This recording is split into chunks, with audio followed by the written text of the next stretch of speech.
Olá, pessoal, tudo bem com vocês? Estamos aqui com mais um episódio do nosso Give Back. Sejam todos bem-vindos. E hoje eu trouxe uma pessoa muito especial aqui para falar conosco, a doutora Andrea Fattori, né? Oi, doutora Andrea, tudo bem? Tudo bom, Kati? Muito obrigada por ter me chamado para o teu programa. Tudo bem contigo, Kati? Tudo ótimo. E aí, iniciando aí mais um ano, né, de 2024, a gente tá com todo o gás aí para começar esse novo ano, doutora Andrea. E eu gostaria que a senhora se apresentasse um pouquinho para quem ainda não lhe conhece, né, e está assistindo o nosso programa. Então, conta um pouquinho quem é a Andrea Fattori. Tá legal. Antes de falar um pouquinho de quem eu sou, Kati, eu queria que tu, assim, dispensasse o doutor e o senhora. Até porque, né, nós nos conhecemos já há tanto tempo, temos aí um vínculo de amizade, então Andrea tá de bom tamanho. Ok, então, Andrea. Tá. Bom, Kati, para quem ainda não me conhece, eu sou advogada, falando um pouquinho da parte profissional, né? Eu sou advogada, eu sou formada há mais de 20 anos. Eu, desde o início da minha carreira, optei pelo segmento de tecnologia da informação e comunicação. Então, bem no início, né, o meu primeiro contato com esse universo que me cativou tanto, que é o universo de tecnologia, foi numa oportunidade na Diuno Informática. O Eduardo Batista foi o primeiro a me dar essa oportunidade de assessorar juridicamente uma empresa de tecnologia. A Diuno Informática, na época, atuava no segmento tanto público quanto privado, então, e era uma revendedora Microsoft de larga escala, uma LAR Microsoft. Então, foi uma experiência formativa. Eu, dentro da Diuno, entendi, primeiro, que aquele era meu caminho. Fui fisgada, né? Assim, me encontrei dentro do direito, porque o direito não foi algo tão natural nas minhas escolhas, né? Quando eu fui fazer vestibular, eu não tinha certeza de que caminho eu gostaria de seguir. O direito, ele veio meio como uma consequência do que a família já tinha feito essas escolhas, o meu pai. Eu não tinha tanta certeza de que caminho eu queria seguir, acabei fazendo direito. Fiz direito sempre com aquela sensação de que aquelas áreas mais tradicionais não eram o meu chamado, não era para aquilo que eu sentia dentro de mim que eu poderia contribuir. Então, esse encontro com uma empresa de tecnologia, com a Diuno, e tenho uma imensa gratidão ao Eduardo por isso, foi ali onde eu encontrei algo novo, algo diferente, algo que me motivava, que me desafiava, e dali em diante segui atendendo diversas empresas do setor de software primeiramente, e depois uma segunda pessoa aí que me deu uma grande oportunidade, pela qual também eu tenho imensa gratidão, que é o Fabiano Vergani. Eu estava no escritório e um belo dia toco o telefone, era o Fabiano, então se apresentando como presidente da Internet Sul, na época, que é a Associação Gaúcha de Provedores de Internet, atua no setor, focada no atendimento desse setor de internet e telecomunicações, e naquela ligação o Fabiano me pergunta, se apresenta, e aí me pergunta se eu sabia o que era SVA. E, claro, a sigla, ela é uma sigla que comumente a gente tem o entendimento que é o serviço de valor agregado, mas ele estava falando de outra coisa. Ele estava falando de um termo técnico, jurídico, da Lei Geral de Telecomunicações, que na época não era o meu segmento de atuação, e eu disse que eu não sabia, mas que eu queria aprender. E ali começou uma nova jornada, então, direcionada para o setor de internet e telecomunicações. Um tempo muito especial como apoiadora jurídica da Internet Sul nas duas gestões do Fabiano, e desde lá até o presente momento. Isso a gente está falando de 2005, 2006, né? Já é uma jornada, então, né? já é uma boa jornada aí nesse tempo. Então, profissionalmente, o meu escritório se posicionou como um escritório de direito empresarial. O nosso segmento macro é empresarial, porém segmentado para a tecnologia da informação e comunicação. Então, o nosso atendimento é quase que exclusivo para empresas desenvolvedoras de software, de aplicativos, startups de tecnologia, internet e telecomunicações. Nossa, maravilhoso, né? E te conhecendo do jeito que eu te conheço, né, Andréia, tu com certeza não ia casar com o direito tradicional.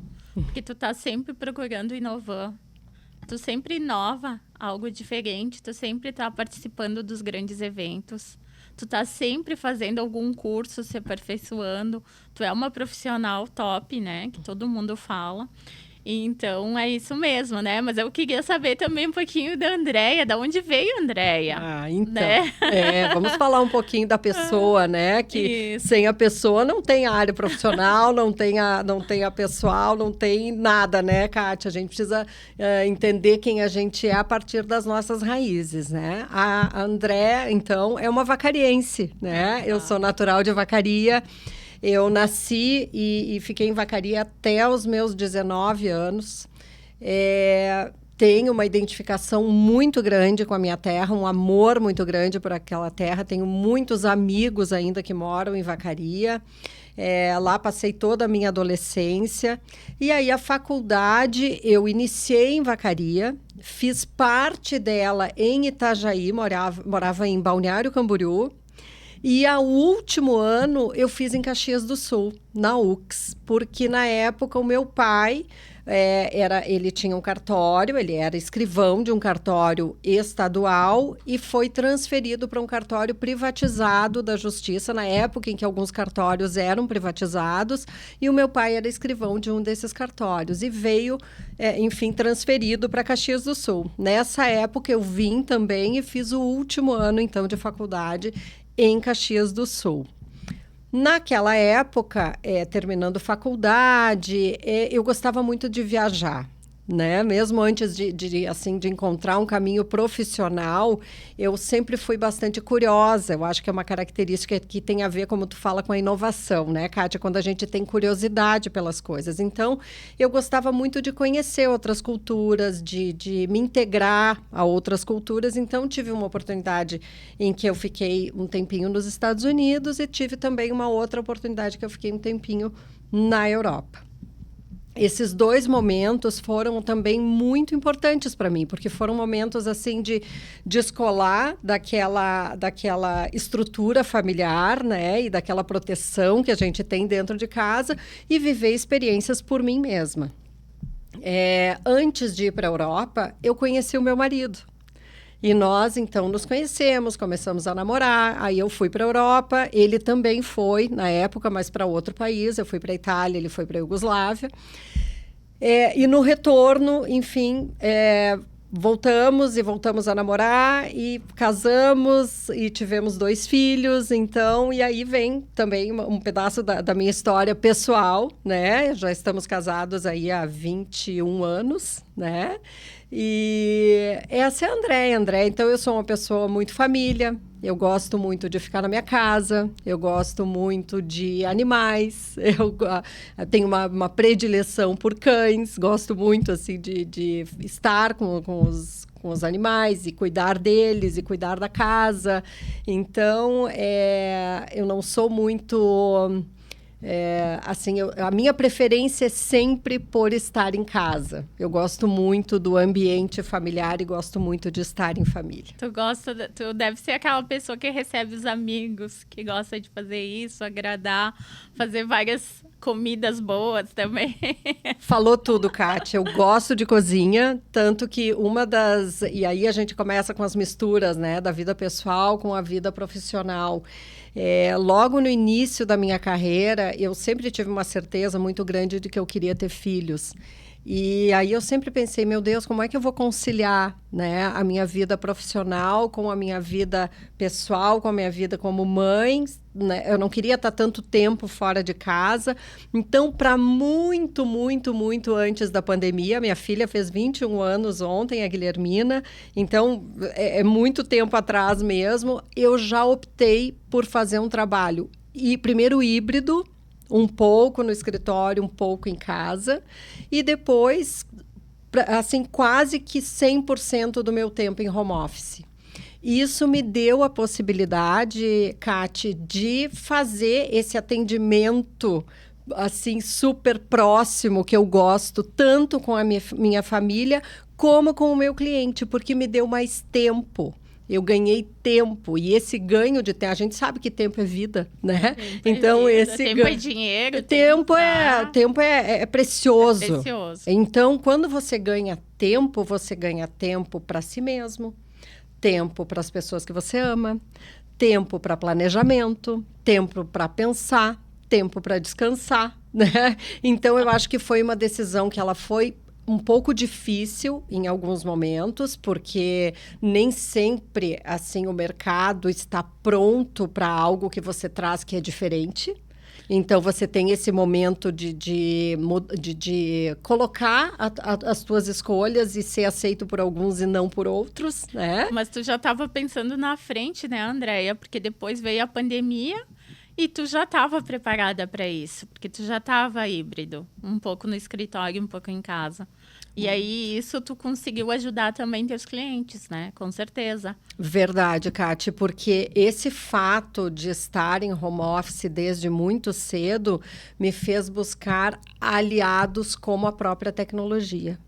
Então, o escritório sempre foi um escritório que contou com ferramentas tecnológicas para auxiliarem no seu dia a dia. Isso, para mim, foi um grande aprendizado ao longo do tempo. E eu acho também que no momento da pandemia, onde todo mundo se viu um pouco assustado com talvez essa possibilidade de ter que fazer home office, de como que ia ser, eu acho que eu acabei talvez contribuindo com passar tranquilidade para aquelas pessoas que estavam próximas a mim, fossem clientes, fossem amigos, fosse a própria família, dizendo, olha, calma, dá certo. Tem um pouquinho de paciência, tem um período de adaptação. Eu acho que, no fim das contas, Kati, o quanto a gente mesmo se conhece para lidar com cada situação. E não deixar que a situação nos invada e dite as regras. Não, a gente se conhece e vai organizando tudo da melhor forma para que a gente flua melhor, para que a gente entregue mais, né? É o give back. E agora tu falou tudo, né, Andréia? E um dos pilares do give back é o autoconhecimento. Porque a gente não tem a pessoa profissional e a pessoa pessoal. Tem uma pessoa só, que é um CPF só, que é a Andréia. Né? Então, não tem como a gente estar separando. E se a gente se autoconhece, a gente consegue passar tranquilidade, a gente consegue saber exatamente onde a gente quer chegar, né? Tens toda a razão, Kati. Olha, algo assim muito especial que eu tenho, assim, um reconhecimento ao impacto que teve na minha vida é justamente a jornada de aprofundamento em conhecer quem é a Andréia. Então, se eu puder, considerando esses 20 e poucos anos aí já de profissão, se eu puder dar alguma sugestão para quem nos ouve, é isso, se conheça, invista tempo para se conhecer, porque a gente precisa de tempo para se conhecer. Tem tanta coisa guardada lá dentro, tem tanta coisa para vir para fora, coisas belíssimas que, se a gente não aprofunda as camadas ou não abre espaços, elas não encontram caminho para vir. Então, essa jornada, para mim, foi muito importante. Nessa caminhada, teve pessoas, mas também teve... Eu acho que a tecnologia vem fazendo comigo esse give back que tu fala, Kati, porque eu tenho recebido tanto de retorno do uso da tecnologia a meu favor, até na questão do autoconhecimento. Hoje, podcast, que é uma ferramenta que tu escolheu, uma plataforma que tu escolheu para te comunicar, é uma plataforma que, alguns anos atrás, quando ela estava iniciando, eu encontrei como forma de me conectar com pessoas e profissionais do Brasil e de fora do Brasil, que tem muito a oferecer e oferece um conteúdo de alta qualidade que você tem acesso a um clique. Isso é fabuloso, porque democratiza o acesso a todo tipo de conhecimento. Então, hoje, eu diria que uma pessoa que tem um celular na mão, ela não tem mais desculpa para dizer não vou atrás ou não vou fazer. A gente não pode usar o celular como ferramenta de diversão, entretenimento, e sim de conhecimento, porque é uma ferramenta de trabalho. E isso eu vivo falando para os meus amigos, para as pessoas que nos escutam, né? Que se tu souber usar as ferramentas de tecnologia hoje, tu consegue otimizar teu tempo muito mais. E tu consegue tempo para pensar, tempo para planejar, que nem tu disse, né? E, Andréia, por isso que tu é essa profissional que é. Uma profissional respeitada, uma profissional que está sempre à frente de tudo, de muito, né? E aí, entrando em tecnologia, em dados, eu sei que tu tá com uma ferramenta fantástica aí de LGPD. Então, sempre, todo mundo que me conhece e os profissionais, eu sempre indico a doutora Andréia. Ó, doutora de novo. Vício. Vício. Vício de linguagem. A Andréia, porque eu acompanhei ela desde o início dessa ferramenta. E vocês precisam conhecer. Eu vou pedir um pouquinho para a doutora Andréia, para a Andréia, então, comentar, né, do sistema de LGPD, né, que é fantástico. Eu acompanhei, eu verifiquei e, gente, é maravilhoso, assim. Ai, Kati, muito obrigada pelas tuas palavras, são muito, assim, animadoras, porque a gente sabe quando a gente tem um projeto que está dentro da cabeça da gente, entre ele estar dentro da cabeça e ele se tornar algo concreto que a gente consegue levar para o mercado, tem uma caminhada tão grande, né? É. Até mesmo antes, talvez, da gente idealizar, essa caminhada já começou. Né? Então, a proteção de dados, de forma geral, ela faz parte um pouco do segmento que eu escolhi trabalhar, porque tecnologia tem muito essa coisa de lidar com dados, e no momento em que o mercado começou a convergir todo para a plataforma internet, se formaram esses grandes bancos de dados. A partir de então, esses dados passaram a ser utilizados, talvez não sempre da melhor forma, mas até para manipulação de eleições presidenciais, né? No caso Cambridge Analytica. Então, nós tivemos diversos momentos bastante tensos e críticos com a função do uso e do tratamento do dado pessoal, que levou as legislações em nível mundial a se atualizarem. Eu diria atualizar porque nós já tínhamos uma proteção à privacidade, à honra, à imagem, vida privada, isso já existia. Mas o dado protegido como um ativo da pessoa, da forma que ele é protegido hoje em GDPR na Europa, na LGPD no Brasil, em outras tantas legislações que a gente tem espalhadas por todo o mundo, isso sim é algo diferente. Eu sempre comento que uma vez o patrimônio de um país era o ouro, era o que tinha embaixo da terra, e hoje é dados, né, Andréia? Exatamente, tanto a frase tão famosa do matemático que o dado é o novo petróleo, e de fato é o novo petróleo. E, Kati, o novo petróleo a gente pode pensar tanto para o bem, em termos de valor, quanto para uma disputa. A gente tem disputas seríssimas em torno do petróleo, certo? Guerras Sim. e tudo mais. Então, quando a gente fala que o dado é o novo petróleo, a gente precisa entender todo esse espectro, todo esse potencial positivo e desafiador, nem tão positivo assim que a gente... Ainda mais com a inteligência artificial aí, Exatamente, Kati. Então, é preciso, assim, uma atuação muito vigilante de todos nós, para que esses dados sejam efetivamente utilizados para tudo que pode ser utilizado de melhor, para facilitar o nosso dia a dia, para busca aí de soluções na área da saúde, na área da educação. Então, tem N questões positivas que podem ser solucionadas, e para isso precisa, sim, base de dados. Bom, Pensando nesse meu dia a dia, lidando com dados, quando veio a proposta, né, de uma nova lei nacional protegendo dados pessoais, eu logo me engajei em alguns grupos que participavam dos debates e discussões a respeito dessa legislação, inclusive na BDTIC, que é uma associação também que eu participo como coordenadora aqui do Sul.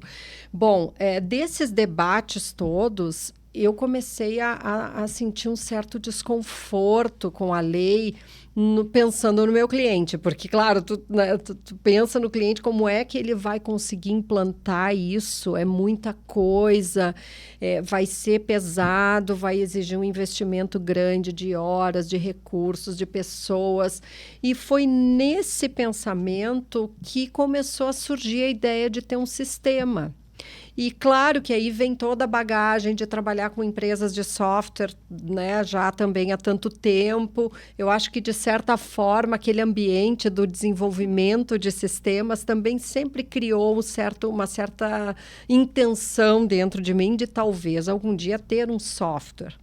E também isso converge com o momento do direito estar muito impactado pela tecnologia. Lotec é um segmento super em alta e que os escritórios vêm investindo cada vez mais, e com inteligência artificial, como tu disseste, mais ainda, né? Porque vai ter tá tendo uma desconstrução e uma construção do novo cenário do direito, né, André? Não sei se tu enxerga isso, mas a gente vê que hoje a pessoa vai lá, estuda, faz a faculdade, mas hoje o pessoal está muito mais remoto, está muito mais com ferramentas, está tudo muito mais ágil, né? E desburocratiza tudo que a gente já conhece, né? Ajuda a tecnologia e todos esses sistemas ajudam a ser tudo mais fácil, mais flexível. Com certeza, Kati. Não diferente de outros setores, o setor jurídico vem sendo muitíssimo impactado pela tecnologia. E a inteligência artificial vem como algo para romper alguns padrões assim muito significativos. A gente tem diversos assim movimentos nos tribunais, no próprio Ministério da Justiça, tratando dessas questões, porque vem mudanças aí muito mais radicais aí pela frente. Hoje nós temos um sistema excelente, que é um sistema para a gestão dos processos todos que estão na justiça, que é o EPROC, é um sistema que funciona muito bem, mas é quase que certo que a camada de inteligência artificial para esse sistema vem logo ali na frente. Se não vem para esse, vem de uma outra forma. As próprias decisões, será que parte delas não passarão a contar com algum tipo de inteligência artificial, aliviando também essa carga do judiciário, que é pesadíssima? Há uma semana atrás, eu conversei com uma juíza nova que nós temos aqui na cidade de Caxias do Sul, uma pessoa super simpática, competente, acessível. Tá aí uma dica para tu trazer, depois eu te passo o nome dela, trazer essa pessoa para conversar aqui contigo. E assim, é impactante a fala dela, de que ela sai na sexta-feira com a agenda organizada, digamos assim, no segunda-feira ela tem 300 novas situações para atender no final de semana, gente. Então, assim, os protocolos seguem acontecendo mesmo nos finais de semana. Então, chega um momento que esse volume, ele causa uma dificuldade de atender essa demanda toda, que eu não vejo outro caminho a não ser realmente contar com muita tecnologia aí para ajudar a desafogar tudo isso. E voltando um pouquinho para a LGPD, o primeiro passo foi a criação de uma metodologia. Eu peguei aquela lei e transformei ela num método de atendimento e que, enfim, do meu ponto de vista, a gente conseguia implantar a LGPD no cliente a contento. Me servia de algumas ferramentas como Excel, planilhas, enfim, tabelas, e fazia o projeto e acontecia, tinha os relatórios, tudo certo. Com o volume mais demanda, eu comecei a sentir mais necessidade de uma ferramenta. Iniciei a jornada com uma ferramenta que é o no-code da própria Microsoft, onde você tem uma espécie de formulários que recebem desenvolvimento, customizações e padronizações, e você vai criando algo como que um sistema. Isso eu fiz também com o apoio de uma empresa aqui de Caxias do Sul. Uma terceira onda, eu senti a necessidade de outro tipo de sistema e contratei uma empresa de desenvolvimento aqui de Caxias do Sul também, que desenvolveu uma ferramenta desktop. Essa ferramenta era para consumo interno do escritório. Ocorre que nas reuniões remotas, isso sim, em plena pandemia, nós dividíamos a tela com o nosso cliente. E quando dividíamos a tela e mostrávamos aquele sistema desktop, o cliente dizia, eu quero, como é que eu faço para acessar? E aí veio, então, o momento de ter uma ferramenta web, o LGPD SAF, na versão que ele está hoje, que nós temos, na verdade, o LGPD SAF, o LGPD SAF Start, que é aquela empresa menor que está querendo dar o primeiro passo e que é uma solução mais flexível, quase que ela, com uma pequena capacitação inicial, ela consegue fazer isso de forma autônoma. Enfim, então, houve essa jornada contando com diversos prestadores de serviço da área de tecnologia, um investimento considerável também, mas no que a gente acredita. Então, é sempre bom investir naquilo que a gente acredita. E hoje temos essa ferramenta que é o meu xodó, LGPD SAF, assim... Tira o microfone, senão não vou parar de falar dele. Mas que legal, né, Andréia, ver esse amadurecimento, porque com o teu conhecimento, tu criou uma metodologia aonde transformou ela em uma ferramenta onde tem impacto em diversas pessoas e daí tu consegue atender a tua demanda, né? Muito legal. É isso mesmo. E os clientes têm, assim, o melhor de tudo, porque também não adianta a gente fazer todo esse caminho, chega lá na frente, a gente vê que não teve aderência, que não... Ao contrário, Kátia, a gente tem tido assim, as melhores experiências com os clientes, eles ficam satisfeitos. Claro que a gente sabe que muito tem a melhorar, inclusive a implementação de inteligência artificial em determinados aspectos da ferramenta está na nossa meta, na nossa programação, mas é uma ferramenta que ela realmente te ajuda no dia a dia e descomplica aquele monstrinho que é a LGPD, que tu olha para ela e diz, meu Deus, como é que eu vou fazer tudo isso? Né? Primeiro que você consegue dar o primeiro passo com o Start, e aí não é mais o tudo isso, mas é o mínimo viável, super MVP, bem feito, né? um MVP, mas um MVP assim, ó, qualificado, que a empresa passa, assim, ela vai para um patamar de segurança em questão do que ela faz com os dados pessoais, que tem muitas empresas que param por ali, dizem, não, André, o Start para mim tá redondo, para minha empresa, para minha necessidade, para o nível de segurança, para aquilo que a lei exige. Então, assim, eu tô bem feliz mesmo, Kátia. Eu acho que estamos alcançando o nosso objetivo. E a Andréia não se contentando com essa ferramenta, com todos os clientes, né? Sei que tu é sócia de uma outra empresa que tá bombando, que tá muito legal, que veio para ajudar o nosso município, né? E vários municípios aqui da Serra Gaúcha e pode ser do Brasil todo, né, Andréia? Que é a Fixer, né? Poxa. Quando tu me contou a história da Fixer, eu disse, tu tem que ir lá no meu podcast falar da Fixer. Então, fala aí, por que surgiu a Fixer? Qual a necessidade que tu enxergou? E tem tudo a ver com cidades inteligentes. E aí, vamos falar um pouquinho disso, né, Andréia? Vamos lá, Kátia. Bom, é tanta coisa envolvida no que é a Fixer e por que da Fixer e por que nesse momento, né, Kátia? Eu acho que aquela Andréia lá de trás, que não tinha certeza absoluta se o direito era o seu caminho, começa a ficar mais claro para mim, de uns anos para cá, que o direito não precisa ser mesmo no setor de tecnologia, que é um setor diferente, que ele tem um outro timing, que ele tem uma outra pegada, uma outra mentalidade, mesmo assim, ele não precisa ser a única via da Andrea se expressar, da Andrea colocar coisas no mercado. Então, o LGPD SAF veio muito nesse sentido de ter assim, um produto, um serviço-produto para levar para o mercado.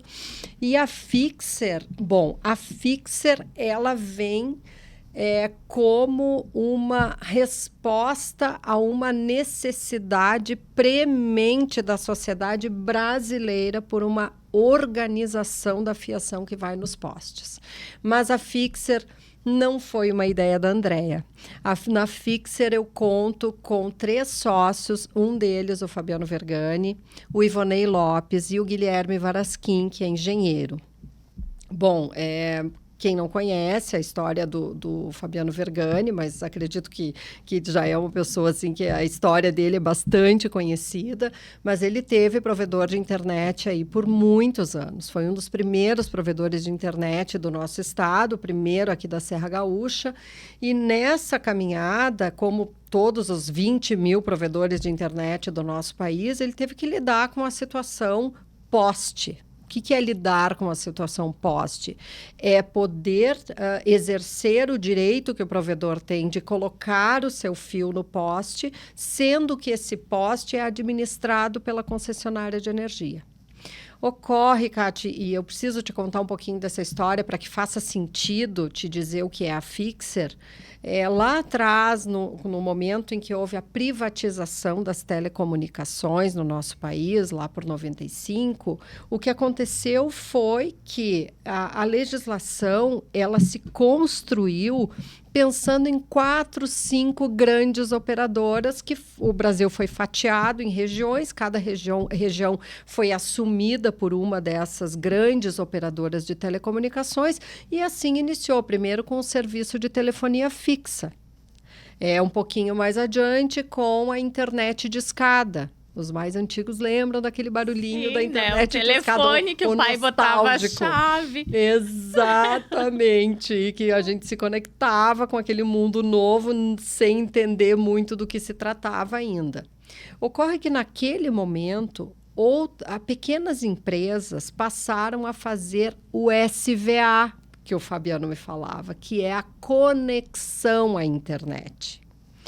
Este serviço não é um serviço de telecomunicações, ele é um serviço de valor adicionado, como diz a lei. Para prestar esse serviço, as empresas, os provedores de internet, tinham que contratar esse espaço na rede com as empresas de telecomunicações. Essa contratação passou a se tornar muito onerosa para os provedores. E eles, empreendedores como são, passaram a colocar a sua própria fiação. Resultado disso é um país continental conectado à internet, porque esses pequenos provedores conectaram lugares que as grandes não iriam, e não iriam por algo muito simples. Uma grande empresa, quando ela vai fazer um determinado investimento, ela faz o quê? A primeira coisa, um demonstrativo de resultado. Ora, se não há resultado econômico naquele lugar, naquele investimento, naquele projeto, simplesmente ele não vai ser aprovado pela diretoria, pelo conselho, pelos acionistas, enfim. Tem uma lógica, e é uma lógica de sustentabilidade também. A gente não está aqui fazendo uma crítica, mas ela é uma lógica. Já o pequeno provedor, quando tinha uma oportunidade de colocar fibra num bairro da sua cidade, mesmo que fosse para atender 10 famílias, ele conhece a cidade. Ele sabe, por exemplo, de algum movimento no setor imobiliário que esteja acontecendo e que aquele bairro vai crescer. Ele tem estas informações que a grande empresa, que por vezes está mais distante, não tem. E tem também o desejo de conectar a sua cidade. E por esta razão, estes 20 mil pequenos provedores conectaram um país do tamanho do Brasil. Isso teve um efeito colateral. que é o descasamento entre uma legislação que foi preparada para colocar 5 empresas no poste e hoje tem que absorver 20 mil. E essa é a grande razão da bagunça, da desorganização que temos nos postes. Sim, a gente passa pelas cidades, as cidades são belíssimas, mas tu vê o planejamento e aí tá a explicação disso, né, Andréia? Por muitas vezes eu ando pelas cidades grandes, cidades pequenas, e vejo essas fiações, esse monte de fio e tal, e tu não entende. E eu acho que muita gente que está nos assistindo também não entende. E aí tu veio para sanar essa nossa dúvida. Agora está entendido o porquê de toda essa bagunça. Exatamente, tem uma razão. Ocorre que nesse tempo todo, Cati, a ANEEL e a Anatel, que são as 2 agências reguladoras envolvidas, e as concessionárias, que são as detentoras da concessão de energia e também de, digamos assim, cuidar do poste, e os ocupantes não chegaram a um modelo viável para absorver toda essa demanda por ocupação no poste. Agora, neste exato momento, está sendo discutida uma nova regulamentação, que já foi aprovada na Anatel e está em análise na ANEEL. Uma outra questão bem impactante nessa questão da ocupação do poste é o preço. Então, é o terceiro maior custo num provedor de internet é o custo de acesso à infraestrutura, o que vai totalmente de encontro ao que diz a lei das antenas, por exemplo, de que a infraestrutura, ela, em tese, por ser uma servidão administrativa, ela nem deveria ser onerosa. Certo? Porque o poste é um bem público. Sim. Ele está detido pela concessionária para poder prestar o serviço de energia, mas lá no final da concessão ela tem que devolver esse bem, até para que o poder público possa contratar uma nova concessionária que vai seguir com o serviço. Então, essa questão preço, ela é bem complexa e é a próxima etapa de debate agora. Vai ter uma consulta pública. As associações como a Internet Sul já estão se organizando com, inclusive, profissionais doutores, né, vinculados a universidades que tenham conhecimento para poder avaliar esse cálculo e que se chegue aí a um valor razoável, justo, módico, como é o que determina a legislação. Então, isso é um outro problema. Bom, Fabiano Vergani, Ivonei Lopes, que é o outro sócio da Fixer, também provedor de internet, viveram isso na pele. E vivendo isso na pele, tiveram uma ideia. E essa ideia foi justamente de reorganizar os postes por meio de um dispositivo, de uma plataforma, de um modelo de negócio, e me chamaram para participar desse desafio. E, a partir de então, a gente passou a desenvolver esse modelo, os seus detalhes, a forma como ele iria acontecer. É um trabalho intenso do ponto de vista, falando um pouquinho aqui da minha atuação e daquilo que eu contribuo na Fixer, que é olhar para a legislação e encaixar o nosso modelo de negócio tanto quanto possível, porque ele se propõe a ser disruptivo também, né? Mas encaixá-lo dentro da legislação. Conseguimos fazer isso, até porque a lógica da legislação é o compartilhamento da infraestrutura.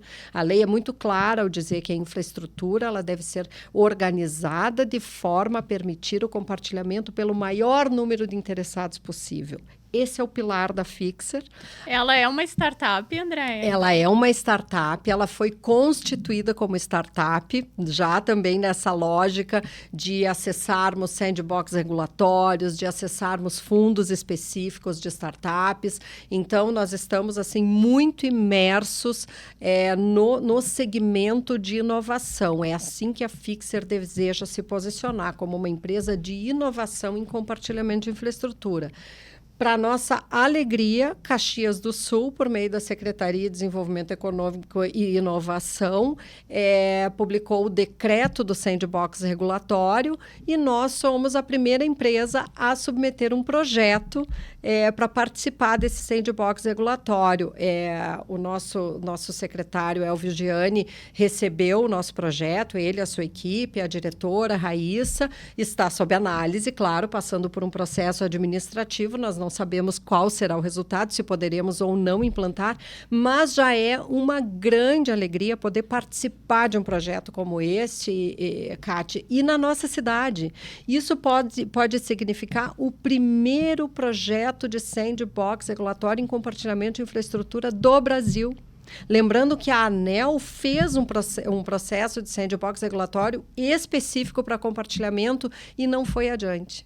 Então, assim, é uma alegria muito grande e a Fixer tem trazido muitos desafios novos, tem sido um aprendizado constante, porque a gente tem que lidar com indústria, né? Nós, assim, mais habituados com o setor de serviços. Então, tem sido, assim, muito, muito gratificante ver o impacto que a Fixer pode causar aí no dia a dia das nossas cidades. Com certeza, né, Andréia? E sendo um MVP, rodando uma POC aqui em Caxias do Sul, com 600 mil habitantes, mais ou menos, né? Eu acredito que está mais ou menos isso. Tava em 600 mil faz alguns anos atrás, né? Agora deve estar tanto, né? Que pode estar mais mesmo. Pode estar mais, né? Mas eu acredito que o impacto que isso vai gerar para as outras cidades e o que vocês podem agregar de valor nisso é indiscutível, né? Verdade, Cátia. Claro que o Sandbox ele tem as suas regiões, né? Uma das regiões é ali ao entorno da UX. Nós temos também ao entorno do Instituto Federal. Então, se for aprovado, nós implantaremos essa prova de conceito, esse projeto piloto nestas regiões.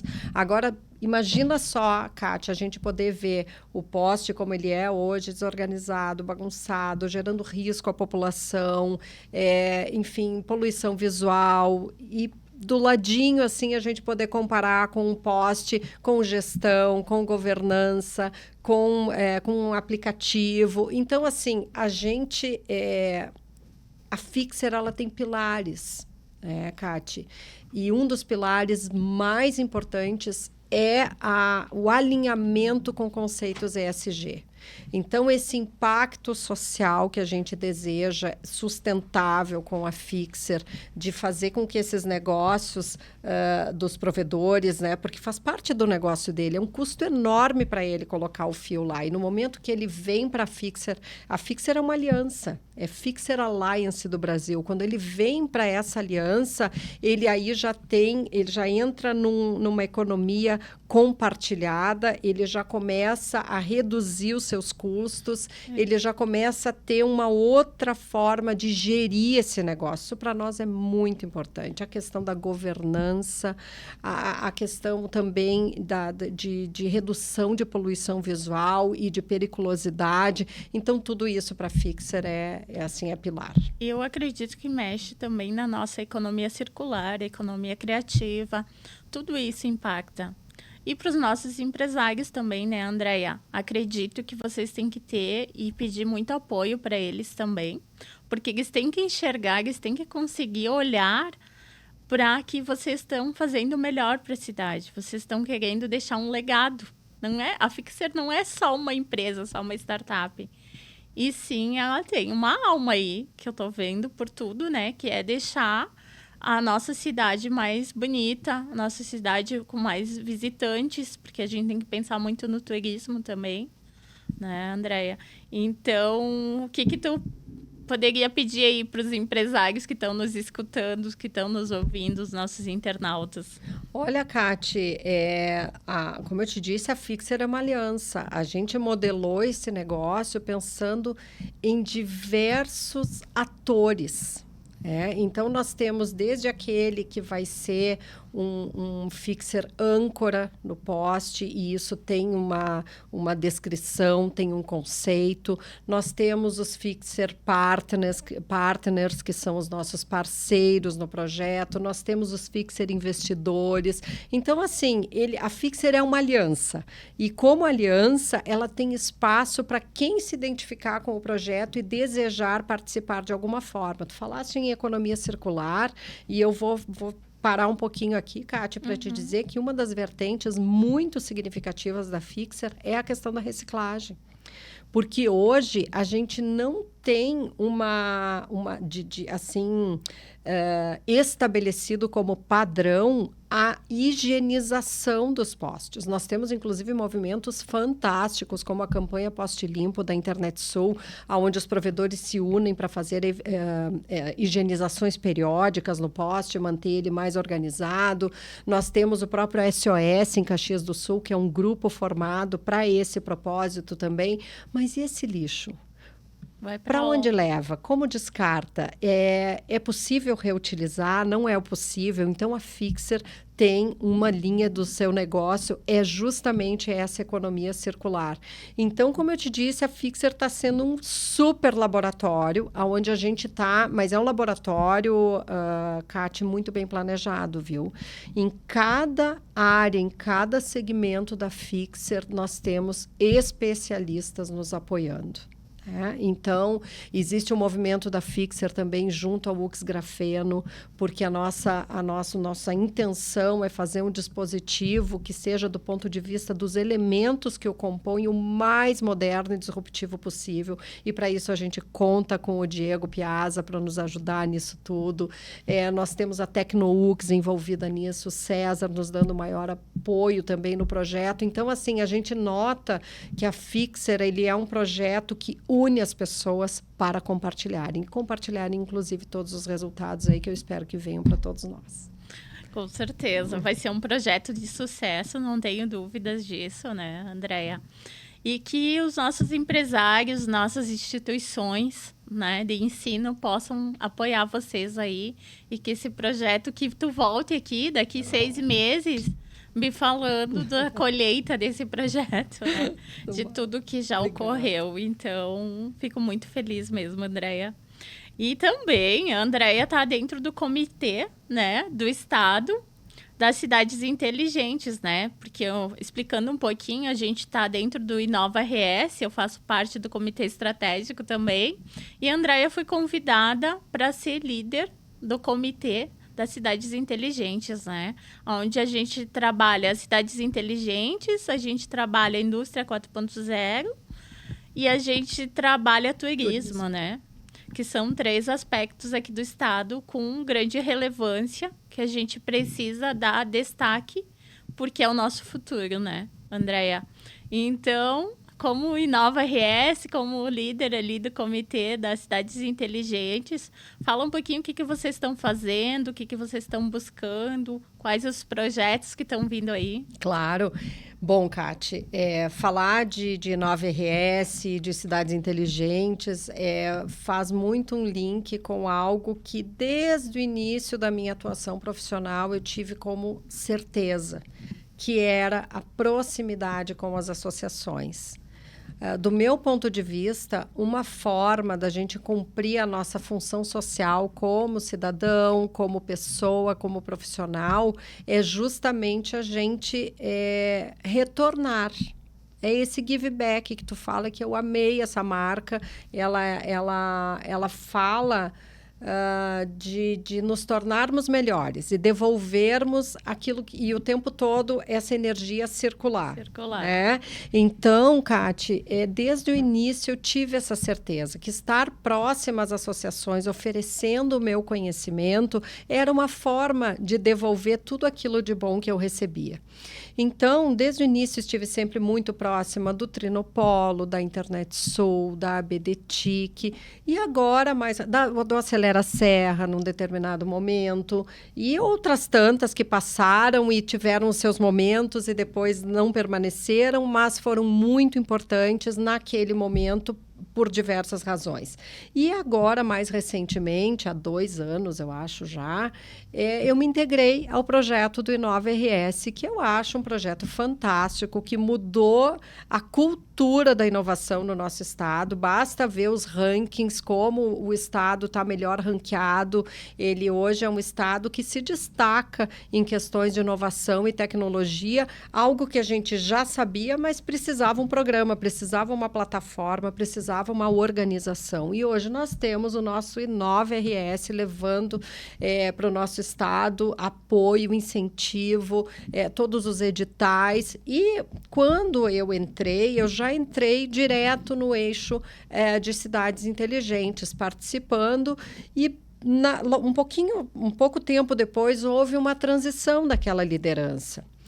E eu, de certa forma, chegando, estava nova no grupo, no cenário, e meio que caí um pouquinho de paraquedas, assim, na posição de coordenação, mas é algo, assim, que eu adoro, que eu me identifico. Foi um desafio novo também, entender mais profundamente de cidades inteligentes. O meu contexto de cidades inteligentes foi muito sempre ligado à internet, porque como eu venho com essa bagagem de internet Sul, onde eu sou diretora jurídica e tudo mais, cidades inteligentes tem sempre uma proximidade muito grande, porque é difícil um projeto de cidades inteligentes onde você não tenha o pilar da conectividade.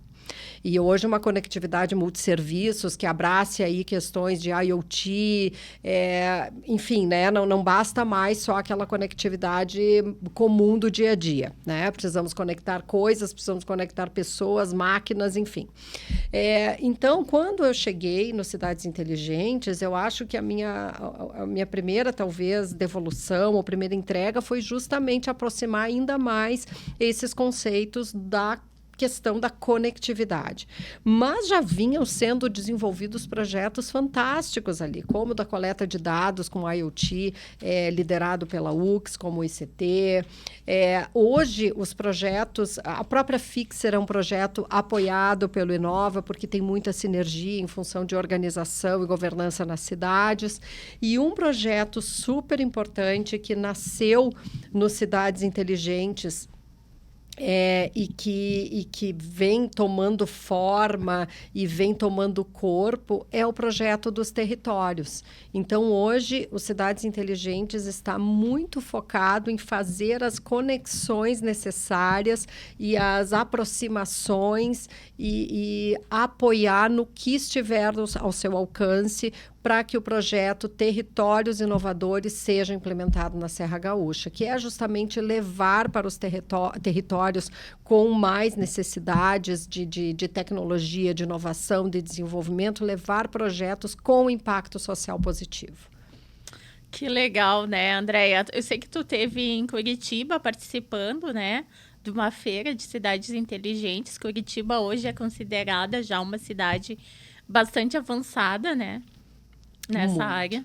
Muito. Esse evento justamente foi um dos primeiros passos assim para mergulhar um pouco mais nesse segmento de cidades inteligentes, que é um mundo, né? Quando a gente olha para cidades inteligentes, a gente está pensando em primeiro lugar no ser humano, de que forma, o que essa cidade pode oferecer para que os seus moradores, para que as pessoas se sintam melhor, para que as pessoas vivam com mais alegria, com mais harmonia, exatamente, com mais qualidade de vida. Então, cidade inteligente é sobre isso. Agora, de que forma a gente vai fazer, com que projetos, com que recursos, esse é o papel do nosso eixo, de identificar essas possibilidades e fazer todo o nosso empenho para que isso efetivamente aconteça. Que tem uma cidade estruturada, né? Muito se fala em plano diretor e isso entra dentro das cidades inteligentes, né? Para a gente não acontecer como a gente acontece em várias cidades. A gente tem a própria Florianópolis, né? Hoje não tem mais espaço para criação de novas empresas, as próprias população, elas constroem lugares irregulares porque não foi pensada antes. Então, as cidades inteligentes, juntamente com o plano diretor, ela vem para ajudar, né, a transformar uma cidade com mais qualidade de vida, né, Andréia? Com certeza, Kátia. A questão da regularização fundiária, nós temos projeto Ministério Público muito envolvido nisso aqui em Caxias do Sul, mas assim, a gente tem que pensar que o Cidades Inteligentes, ele é um eixo da Serra, mas ele é para todo o nosso estado. Então, eu acho que a gente tem também, nas reuniões do Cidades Inteligentes, sempre tentado apontar a nossa energia para projetos que tenham o potencial de se espalhar pelo estado todo e não ficarem somente com exclusividade para a Serra ou para Caxias do Sul ou para uma outra cidade, mas que ele possa servir como um piloto para se espalhar pelo nosso estado todo. Muito legal. André, eu gostaria de ficar à tarde aqui contigo, né? Eu também. Mas a gente já está indo para o final do nosso episódio e eu gostaria que tu direcionasse para a câmera e deixasse uma mensagem para quem está nos assistindo. Bom, a minha mensagem, Kati, é algo que eu já falei no começo. Ninguém consegue impactar, do meu ponto de vista, se não se conhecer. Então, invista em se conhecer, invista em saber aquilo que de melhor você tem para entregar, você tem para realizar, e vá e faça, porque nós precisamos, né? O mundo precisa de pessoas que se conhecem, que conhecem o seu melhor e devolvem esse melhor para a sociedade como um todo. Maravilhoso, Andréia. Gostaria de te convidar para sempre que quiser voltar aqui, né? Com todo prazer. Muito obrigada, Kátia. No nosso episódio do Give Back. E Give Back é isso mesmo. É trazer o conhecimento das pessoas e falar um pouquinho dessa retribuição que ela já teve na vida profissional, na vida pessoal dela. Que ela possa deixar esse conhecimento, esse legado para as novas gerações, né?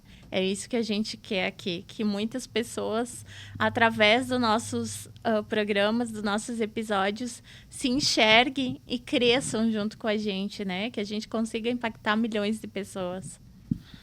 Muito obrigada, Kátia. Eu amei participar desse programa e vou estar sempre à tua disposição. Gratidão, então, Andréia.